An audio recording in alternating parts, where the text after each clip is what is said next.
ఆంధ్రప్రదేశ్ ముఖ్యమంత్రి జగన్మోహన్ రెడ్డిలో ఓటమి భయం స్పష్టంగా కనిపిస్తోందా?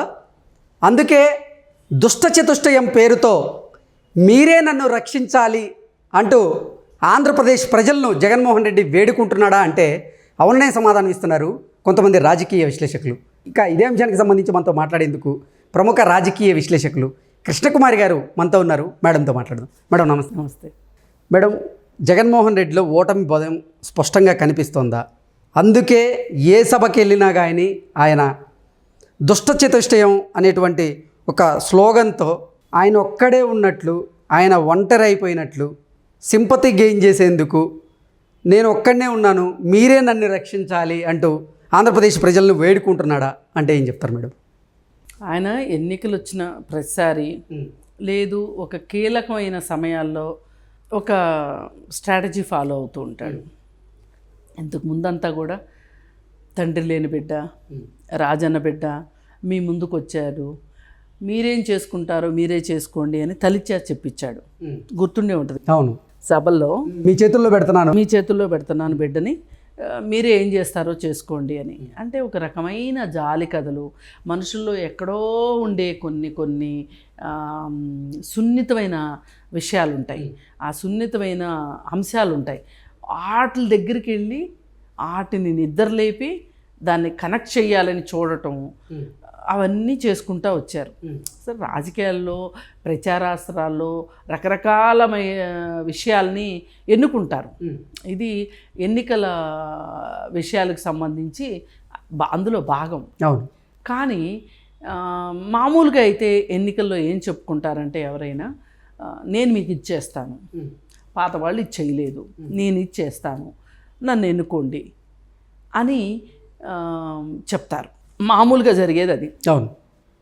కానీ ఈయన ఏదో చెప్తారు కదా, ఈయనకేదో మరీ పసిబాబు అప్పుడు తండ్రి చనిపోతే అమాయకుడైన బాబుని, ఇప్పుడు జిజియాబాయి ఎట్లా అయితే శివాజీని పెంచి పెద్ద చేసిందో అలా చరిత్రలో నిలిచిపోవాలనుకుంటున్నాడు ఈయన. ఎవరు, విజయమ్మ కావచ్చు, ఈయన కావచ్చు, నిలిచిపోవాలనుకున్నారు. కాకపోతే ఈరోజు తల్లి పరిస్థితి ఏంటి, కొడుకు పరిస్థితి ఏంటి అనేది ఇప్పుడు సంగతి వేరే విషయం. ఆ రోజు నుంచి వాళ్ళు ఆ రోజు వేసిన ప్లాన్లు అయితే అవే. ఆమె మీ ముందు పెడుతున్నాను, మీ బిడ్డ తండ్రి లేని బిడ్డ మీ చేతుల్లో పెడుతున్నాను అని జాలి కథలు చెప్పారు. అవును. సరే, అది అయిపోయింది. ఇప్పుడు ప్రతి ఎన్నికకి ఒక స్ట్రాటజీ కావాల్సి వస్తుంది. స్ట్రాటజీ ఎందుకు కావాల్సి వస్తుంది? గెలవాలి అంటే స్ట్రాటజీ కావాలి. అవును. పోయినసారి అంటే ఒకసారి కూడా అధికారం రాలేదు కాబట్టి అప్పుడు మీరు ఎన్నెన్నో మాటలు చెప్పారు, ఎన్నెన్నో జాలి కథలు చెప్పారు, కన్నీళ్లు గార్చారు, రకరకాల విన్యాసాలు చేశారు, సాక్షాత్తు చెల్లిని దింపారు, ఇందాక అనుకున్నట్టు తల్లిని దింపారు, రకరకాలు చేశారు. పైగా ఒక్కడే పోటీ చేస్తాడు, ఇదంతా కౌరవులు, మేము పాండవులవి, ఇలా డైలాగులు కేసీఆర్ దగ్గరే నేర్చుకున్నారు. ఆయన అనేవాడు, ఇలా లంకలో పుట్టిన వాళ్ళంతా రావణాసురులే అన్నట్లు ఆంధ్ర వాళ్ళని అన్నాడు. అట్లా ఇలా మాట్లాడి అంటే పబ్లిక్ని అటెన్షన్ కోసం, వాళ్ళని తన వైపు నడిపించుకోవటం కోసం, వాళ్ళని మానసికంగా ఒక హిప్నటైజ్ చేస్తున్నాను అనే ఒక నమ్మకంతో చేస్తూ ఉంటారు ఇట్లాంటివన్నీ. అవును. అది ఒకసారి వింటారు ఎవరైనా. ఇప్పుడు నాన్న పులి కథ తెలుసు కదా మీకు, అట్లా ఒకసారి జరుగుతుంది, 2 సార్లు జరుగుతుంది, ప్రతిసారి జరగదు కదా. సరే, పోయినసారి ఎలక్షన్కి వచ్చేటప్పుడు కూడా ఏం చెప్పుకుని వచ్చారంటే అందరూ కలిసి వస్తున్నారు, నేను ఒక్కడనే వస్తున్నా, నన్ను ఒక్కడిని చేసి వాళ్ళందరూ కలిసి నన్ను ఓడించాలనుకుంటున్నారు, నాకు ప్రజలే దిక్కు. ఇప్పుడు మీరు తలుచుకుంటే వాళ్ళు ఎంతమంది వస్తే ఏంటి లాభం, మీరు కదా నాకు ఓటేయాల్సింది అని చెప్పి ఇలా టర్నింగ్ చేసి ఏ రకంగానైనా సరే ప్రజల మనసుల్లోకి దూరి వాళ్ళల్లో ఏమంటారంటే రీఇంజనీరింగ్ అంటారు దీన్ని. వాళ్ళలో ఒక వైరింగ్ ఉంటుంది, రీవైరింగ్ చేయటం అనమాట. వాళ్ళ ఆల్రెడీ వాళ్ళు ఏమి అనుకోని వాళ్ళకి ఒక రకం వైరింగు, ఏమన్నా ఆల్రెడీ అనుకునే వాళ్ళకి ఇంకొక రకం వైరింగు, ఇట్లాంటివన్నీ బాగా పండిపోయారు. ఇట్లాంటి విషయంలో చేశారు అయిపోయింది. ఇప్పుడు మొన్న అధికారం కూడా వచ్చింది. సరే, ఏది ఫలించిందో తెలియదు, మీకు అధికారం అయితే వచ్చింది. అధికారం వచ్చిన తర్వాత ఈ 5 ఏళ్ళు పరిపాలించారు. పరిపాలించిన తర్వాత కూడా మీరు ఈ జాలి కథలు చెప్పుకోవాల్సిన కర్మ పట్టింది అంటే దీన్ని బట్టి అర్థమవుతుంది మీరు సరిగా పరిపాలన చేయలేదని. ఈ విఘ్నులైన వాళ్ళు ఎవరైనా ఓటర్లు ఇది గమనించకుండా ఉండరు. ఇప్పుడు ఏందయ్యా కాకమ్మ కథలు చిన్నప్పుడు చెప్పామంటే అది వేరే విషయం, ఇంకొంచెం పెద్దయ్యాక ఇంకొంచెం కథలు చెప్పామంటే ఒక విషయం. ఎవరినైనా ఎప్పుడు క్షమిస్తారండి? ఇప్పుడు రాష్ట్రపతి క్షమాభిక్ష పెడతారు కొంతమంది ఖైదీలకి, అక్కడ ఏదో ఒక విషయం ఉంటే క్షమాభిక్ష పెడతారు. అవును. అట్లాగే నీకు కూడా ఓటర్లు నువ్వేం చేసావు 5 ఏళ్ళు, నువ్వు చేసిందేంటో చెప్పు, నా మీద 100 మంది దుష్ట చతుష్టయము ఇవన్నీ చెప్పుకోవటం అనేది ఎట్లా ఉంది అంటే కొంతమందికి మానసికంగా ఒక రకమైన జబ్బు ఉంటుంది. అదేంటి అంటే విక్టిమైజేషన్ అంటారు, సెల్ఫ్ విక్టిమైజేషన్. వాళ్ళకి వాళ్ళే మనం బాధితులవి అనుకుంటారు. అనుకున్నా అనుకోకపోయినా రెండో వాళ్ళని నేను బాధితుడిని అని రెండో వాళ్ళు నమ్మేలాగా చెయ్యాలి అనుకుంటారు. ఇప్పుడు ఈ కోవ ఆయన బాధితుడు కాదని ఆయన ఖచ్చితంగా తెలుసు, కానీ ఆయన బాధితుడి సీట్లోకి వెళ్తున్నాడు, ప్రజల ముందుకు వెళ్ళి ముందు పెడుతున్నాడు. నన్ను వాళ్ళు బాధిస్తున్నారు, బాధించారు, ఇంతకుముందు అధికారంలోకి రానియకుండా చేశారు, ఎలాగోలా మీ దయ వల్ల నేను అధికారంలోకి వచ్చాను, కానీ మీ దయా దాక్షిణ్యాలు కూడా నిలబడనివ్వట్లేదు, మీ కృప వల్ల నేను ముఖ్యమంత్రిని అయ్యాను, దాన్ని కూడా చెడగొడుతున్నారు. మళ్ళీ వీళ్ళు 4-5 కలిసి దుష్ట చతుష్టయంలో వస్తున్నారు. మీరు గెలిపించిన బిడ్డ నేను, నా మీద ఇట్లా వీళ్ళు వచ్చి దాడి చేస్తుంటే మీ గెలుపుని మీ చేతులారా మీరే చెడగొట్టుకుంటారా అంటే ఇట్లా ఒక అర్థం వచ్చేటట్లు పకడ్బందీగా తను బాధలు పడుతున్నవాడిగా, పైగా ఈ రాష్ట్రానికి మంచి పరిపాలన అందించిన తరువాత కూడా అందించినందుకే వాళ్ళు అధికారం లాక్కోవాలనుకుంటున్నారు. ఇప్పుడు నేను ఓడిపోతే ఏం జరుగుతుంది అంటే మీరు మీ చేతులారా తీసుకొచ్చిన ప్రభుత్వం పోతుంది. అలాగే మీరు ఏ ఉద్దేశంతో అయితే నన్ను ముఖ్యమంత్రిని చేశారో దానికి గండి కొట్టే పరిస్థితులు వస్తాయి. ఈ పరిస్థితులు వస్తే మీరు అంత కష్టపడి నన్ను ముఖ్యమంత్రిని చేస్తే నేను ముఖ్యమంత్రిని కాకుండా పోతాను నేను ఓడిపోతే. అలాగే మీకు ఎంతో చేద్దాం అనుకున్నాను, నా మీద నమ్మకంతోనే కదా మీరు నన్ను చిన్న బిడ్డని, తండ్రి లేని బిడ్డని ఇలా మీరు నాకు అధికారం ఇచ్చారు. ఆ ఇచ్చిన అధికారాన్ని కూడా వాళ్ళు ఓడబెరుక్కోవాలనుకుంటున్నారు. ఎంత అన్యాయం ఇది! మీరు మళ్ళీ నిద్ర లేవండి.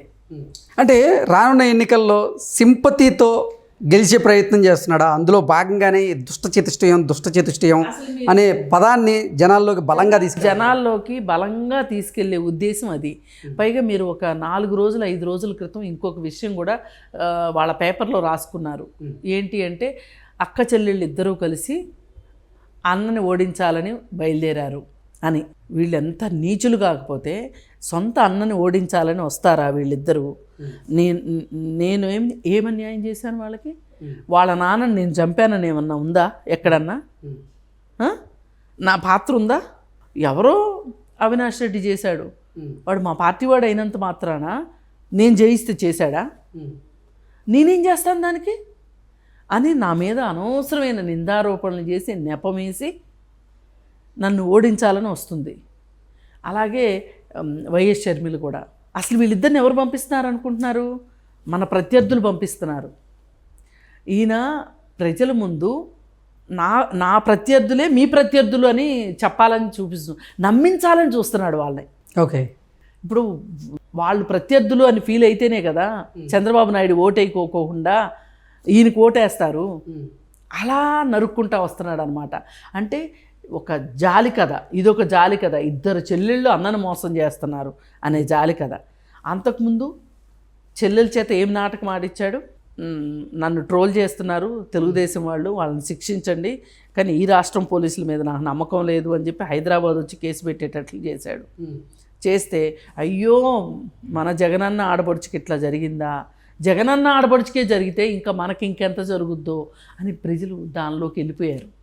అలాగే కోడికత్తి సీన్ విషయం ఒకటి, బాబాయ్ హత్య విషయం ఒకటి. ఇప్పుడు ఆ 2 అలాంటివి సిమిలర్గా చేసే ఉద్దేశం లేదు. అందుకని కొత్త డ్రామాకి తెరదీశారనమాట. ఆ కొత్త డ్రామా ఏంటి అంటే చెల్లెళ్ళిద్దరిని దోషులుగా నిలబెట్టేసేసి అన్నకు వ్యతిరేకంగా వస్తున్న చెల్లెళ్ళు అని చెప్పి ఆ కథ. ఇప్పుడు వీళ్ళు దుష్ట చతుష్టయం. దుష్ట చతుష్టయమే చెల్లెళ్ళను కూడా మాయ చేసింది, మోసం చేసింది. ఇలా ఎన్ని రకాలుగా చెప్పి జాలి కథలు చెప్పి పైగా ఏమంటాడు ఆయన, దొంగల పాలవుతుంది ఈ రాజ్యం, అలాగే దోపిడీ పాలన అవుతుంది, అలాగే లంచాలు తీసుకుంటారు, మీకు అవి కావాలా, నేను కావాలా, నేను అమాయకుడిని, నేను నోట్లో వేలు పెడితే కొరకలేని వాడిని, నేను అసలు ఏమో ఎప్పుడన్నా నేను మోసాలు చేశానేమో, ఇప్పుడు మటుకు నేను చేయను, చేసే ఉద్దేశం నాకు లేదు, నన్ను నమ్మండి. ఇలా రకరకాలుగా మభ్య పెడుతున్నాడు. ఎవరన్నా గనక ఆ కేసుల గురించి తీసుకొచ్చారనుకోండి, నువ్వు 16 కేసుల్లో ఉన్నావు, 3500 వాయిదాలు ఎగ్గొట్టావు, మరి నీకు అసలు ఇంత ఆస్తి ఎక్కడి నుంచి వచ్చింది అని మాట్లాడారనుకోండి, మాట్లాడితే ఇవన్నీ కూడా చంద్రబాబు నాయుడే మాట్లాడిస్తున్నాడు. ఇప్పుడు షర్మిల నాకు వాటా ఉంది అని మాట్లాడుతుంది, దేంట్లో సాక్షిలో కావచ్చు, లేకపోతే ఇంకో దాంట్లో కావచ్చు, ఆస్తుల పంచాయతీ అంటే మొన్న ఒక పెద్ద మనిషి అంటున్నాడు, అసలు వైఎస్ రాజశేఖర రెడ్డి గారు అధికారంలోకి వచ్చేటప్పటికి ఆయన ఇల్లు అమ్మేసుకున్నాడు, ఆయన అప్పులు చేశాడు, తండ్రి సంపాదించిన ఆస్తులు ఎక్కడ ఉన్నాయి, అసలు ఈమె ఎట్లా క్లెయిమ్ చేస్తుంది, జగన్మోహన్ రెడ్డి ఆస్తుల గురించి ఎట్లా క్లెయిమ్ చేస్తుంది అని అడుగుతున్నాడు. జైలు పాలయ్యేది వాళ్ళు, కష్టపడి సంపాదించేది వాళ్ళు, ఈ రోజుకి బాధలు పడుతుంది వాళ్ళంట ఈవిడికి వాటా ఇవ్వాలంట. ఇవన్నీ వింటుంటే జనాలకు కూడా ఏమనిపిస్తుంది, నిజమే కదా, వైఎస్ రాజశేఖర రెడ్డి గారు ఏం సంపాదించలేదు కదా, సంపాదించిందంతా జగన్మోహన్ రెడ్డి కదా, పెళ్ళైపోయిన ఆడపిల్లకి జగన్మోహన్ రెడ్డి ఎందుకు ఆస్తి ఇస్తాడు. ఇప్పుడు ప్రతి ఇంట్లోనూ తెలుసో తెలియకో ఇట్లాంటి స్టోరీ ఒకటి నడుస్తూ ఉంటుంది. ఎగ్జాక్ట్. అన్నల మీద చెల్లెళ్ళ కంప్లైంట్లు ఉంటాయి, పుట్టింటి వాళ్ళు ఏదో పెట్టలేదని. కొన్నిసార్లు తండ్రి ఆస్తులు ఇచ్చిన సందర్భాలు ఉంటాయి, కొన్నిసార్లు తండ్రులు సంపాదించకపోయినా కొడుకులు సంపాదిస్తే ఆ ఆస్తుల్ని చెల్లెళ్ళకి కొంతమంది చిన్న చిన్న కానుకల రూపంలోనే ఇంకో రూపంలోనే ఇచ్చే అన్నలు కూడా ఉంటారు. కానీ ప్రతి అన్న ఏమనుకుంటాడు, అమ్మో ఇలాంటి చెల్లెలు నాకు లేదు, సంతోషం అని ఎవరికి వాళ్ళు ఒక సినిమాలో లీనమయ్యే పరిస్థితిలోకి రాజశేఖర రెడ్డి గారు ఏమీ సంపాదించలేదు, సంపాదించింది జగన్మోహన్ రెడ్డి, ఇలా జస్టిఫికేషన్ ఇస్తున్నారు. మరి ఇదే వాస్తవం అనుకుందాం, ఏమి సంపాదించలేదు ఆయన. మరి జగన్మోహన్ రెడ్డి ఆయన అధికారంలోకి వచ్చాకే కదా, ఆయన అధికారంలోకి రాకముందు ఐటీ రిటర్న్స్, వచ్చిన తర్వాత ఐటీ రిటర్న్స్, అడ్వాన్స్ ట్యాక్స్లు, ఇవన్నీ కళ్ళకు కనిపించే విషయాలే కదా, ఇవేమీ పోయిన శతాబ్దంలో జరిగిన విషయాలు కాదు కదా, ఈ దశాబ్దంలో జరిగిన విషయాలే కదా, ఈ 2000 సంవత్సరంలో తర్వాత జరిగిన విషయాలే కదా. మరి అలాంటప్పుడు అసలు జగన్మోహన్ రెడ్డి ఎంత కష్టపడితే ఎన్ని కోట్ల ఆస్తి వచ్చింది, అసలు ఎన్ని కోట్ల ఆస్తిలో ఎందుకు షర్మిలకు వాటా ఇచ్చాడు, ఏ వాటా ఇవ్వకపోతే అసలు ఆస్తుల పంచాయతీ ఉండదు కదా. అంటే ఇక్కడ 2 విషయాలు, తండ్రి అధికారాన్ని, నా అధికారాన్ని అడ్డం పెట్టుకొని నువ్వు డబ్బులు సంపాదించావు, పాపకు కూడా వాటా ఇవ్వు అని రాజశేఖర రెడ్డి అన్నా చెప్పు ఉండాలి, లేదు అంటే ఇద్దరు కలిసన్నా సంపాదించి ఉండాలి, లేకపోతే నేను ఇంత సంపాదించాను, ఎలా సంపాదించాను ఎలాగోలా తెలియకుండా ఉండదు, ఆమె నోరు మోయించడానికన్నా నేను కొన్ని ఆస్తులు ఇవ్వకపోతే కష్టము అనన్నా ఇచ్చి ఉండాలి. ఇలాంటివి ఏవో అయితే జరిగి ఉండాలి కదా. ఏమీ లేకుండా ఏ ప్రాతిపదికన ఆవిడ ఆస్తుల పంచాయతీ ఉందని చెప్తుంది, సాక్షిలో వాటాలు ఉన్నాయని చెప్తుంది. అంటే ఈ జాలి కథలు చెప్పి జనాల్ని మభ్యపెట్టి ఈసారి మళ్ళీ గెలవాలి. అంతేకాని నేను మీకు ఈ పనులు చేసి పెట్టాను, మేనిఫెస్టో ఇది, ఈ మేనిఫెస్టో ప్రకారం నేను పనిచేశాను కాబట్టి నాకు ఓటేయండి అని ధైర్యంగా ఎందుకు అడగలేకపోతున్నాడు. ఇవాళ కేశినేని నాని మీటింగులో మాట్లాడుతా ఈ ప్రపంచంలో మేనిఫెస్టోకి కట్టుబడి ఉండి పనిచేసిన నాయకుడిని మొదటిసారిగా నేను చూస్తున్నాను అని కేశినేని నాని చెప్పాడు.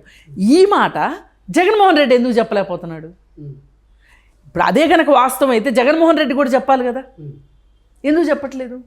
ఎందుకు జాలి కథల దగ్గరికి వెళ్ళాడు అంటే ఆ ఆప్షన్ ఎందుకు తీసుకున్నాడు? ఇది కదా తేలవలసిన ప్రశ్న, ఇవాళ సమాజం ముందు ఉన్న ప్రశ్న అదే కదా. అంత మేనిఫెస్టోకి కట్టుబడి ఉన్న మనిషి అయితే గనక మేనిఫెస్టోలో నేను చెప్పినట్టు చేశాను, అసలు ఈ మేనిఫెస్టోనే కాదు ఇంకా మంచి మేనిఫెస్టో ఇస్తాను అని చెప్పొచ్చు కదా. ఇవన్నీ ప్రజల ముందున్న ప్రశ్నలు. ఇవాళ ఎట్లా కొట్లా కాడి కింద పడేస్తే కుదరదు, ఎత్తుకునే ఉండాలి, పళ్ళ బిగువున ఎత్తుకుని ఏవో ఒక పలుకులు పలికి ఎట్లయినా మళ్ళీ గెలవాలి. గెలుపు తనకి అవసరం. ఎందుకంటే ఈ పదవంటూ లేకపోతే కనుక తెలుసు జగన్మోహన్ రెడ్డికి, మనం ఇంతకుముందు కూడా మాట్లాడుకున్నాం, బస్ స్టాండ్లో కుక్క మాదిరి అవుతుంది బతుకని. అందుకోసం ఏమైనా సరే గెలవాలనుకుంటున్నాడు. ఆ గెలవటం కోసం ఏమైనా తిప్పి తిప్పి మాట్లాడుతున్నాడు. ఇంతకంటే ఏమీ లేదు. Okay okay madam, thank you. Thank you.